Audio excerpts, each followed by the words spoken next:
So we're going to open this up to questions in a moment, but first I want to ask you, Caleb, what it's like to watch that. You're so in the moment, in all of those moments. You're living those moments, and now you see it from afar. What's it like to watch it in that way? Well, you guys know I'm very businesslike, and you saw it in the post game. You know, while we progressed in the tournament, we stayed level-headed. You know, and we certainly celebrated the trophy at Dallas, but we stayed very businesslike. And you know, that's my way. But you also saw on the sidelines. Yeah, I enjoyed this. I enjoyed this. This was special. And you know, I said it in the rally. Life is about memories and moments, and I do believe we're going to win another cup in the future. But there'll never be another first. And so, you know, as far as memories and moments, it doesn't get any better than that. You know, I pride myself on, you know, running a club that's that fans can be proud of, that people can be proud of. There have been some times where I've done dumb stuff, and I've been unfairly categorized as a, you know, a cocky guy. I'm confident, certainly. Confidence is a state of mind. Arrogance is a trait.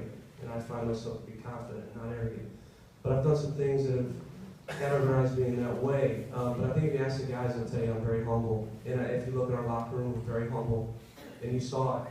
You know, Merritt twisted my arm before the playoffs started to do the locker room access. And, you know, I've always been against that because I like to have a locker room that's sacred. That's me and my players, and that's a sacred time. So you got a little bit of a window into the post game. You know, after we've won it now, I kind of wish we would have done the halftime and pregame talks. Those are even better. But, you know, I think you see the humble. You know, I talk to my players. I lead them in a way that's very honest. You know, sometimes in the press, I don't talk to the press in a way that's as honest as I talk to my players. But when we don't perform, when guys don't perform, whether it's collectively or individually, I have hard conversations, very honest conversations. And, you know, in the press, I don't feel like I have to rake guys over the coals. And sometimes fans don't like that. But understand that I'm doing what's best for the team and winning games. You know, some coaches will do what's best for themselves in the short term because they look better with the fans, but then they lose their teams, and then they lose games, they lose their job. You know, so I always have to do what's best for my players. So I whip them in the locker room, but then I protect them. First of all, we spend a lot.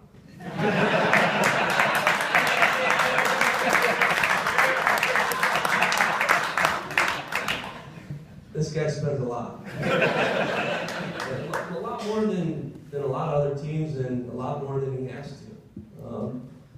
But Merritt wants to win, and you know, I think finding that sweet spot of spending a lot, but not just going and spending stupidly. I think we want to be intelligent in everything we do, and we're never just going to go and spend, you know, $6 million on a player just because. That makes no sense at all. And actually, you've seen examples in the league where guys have done that, and now they're stuck with that guy. And you know, you got to figure out, does he fit in the right way, and you know, how are they in the locker room, and you know, are you really getting your money back by spending that little bit of extra money? So, if I went to Merritt tomorrow and said, "Hey, Merritt, I'd like this, you know, $10 million striker," you know, he'd probably.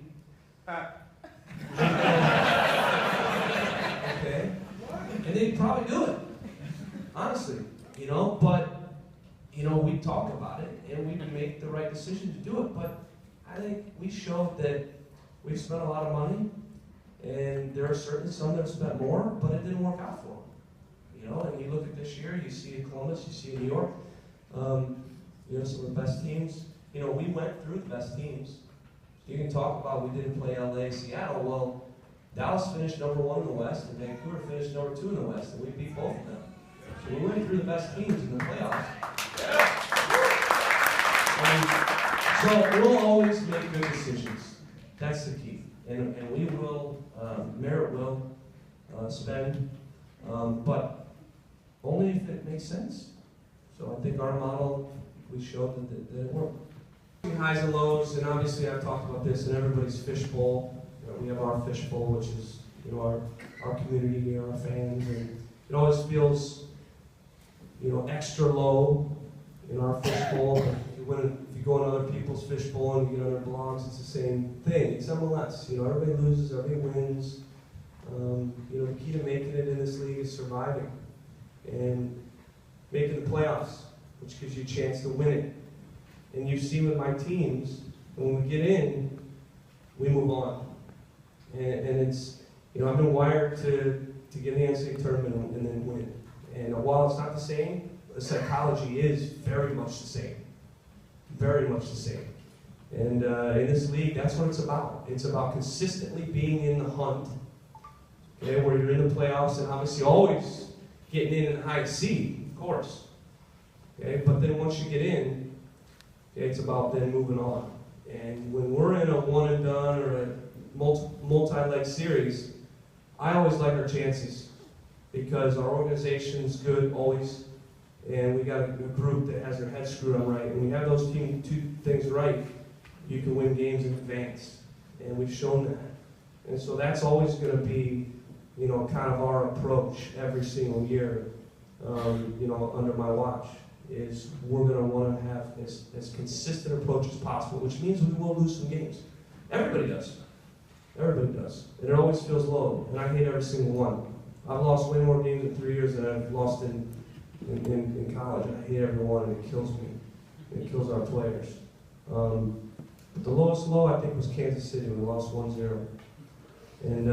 But I think what you saw after that is what you've seen recently in this club is we pick ourselves back up, and we don't bottom out, and we don't blow up.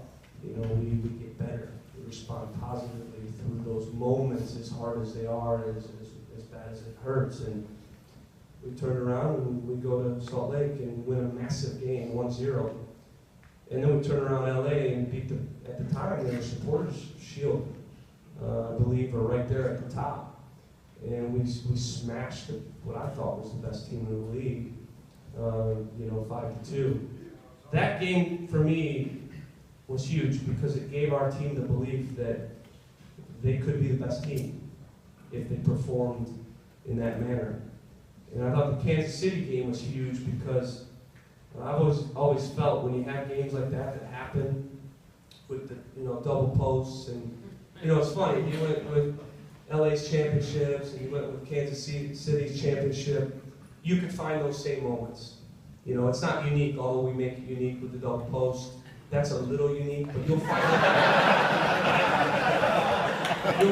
moments where you can't believe. You look at LA's run where they maybe should have lost, But I always believe that those type of things really cement the belief that it's your year, which is why I really preach that after the fact, that it's just our year. And I thought that was huge for just giving that almost spiritual destiny type belief. And then I thought Vancouver's second leg was the best football we played second half. We put on a clinic, and we absolutely, if you remember, in terms of possession and how we managed the second half and playing just positive football, I thought that gave our guys that feeling again of this is dominant football. This is Timbers football.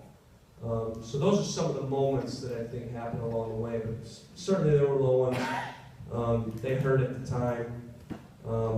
They never feel good.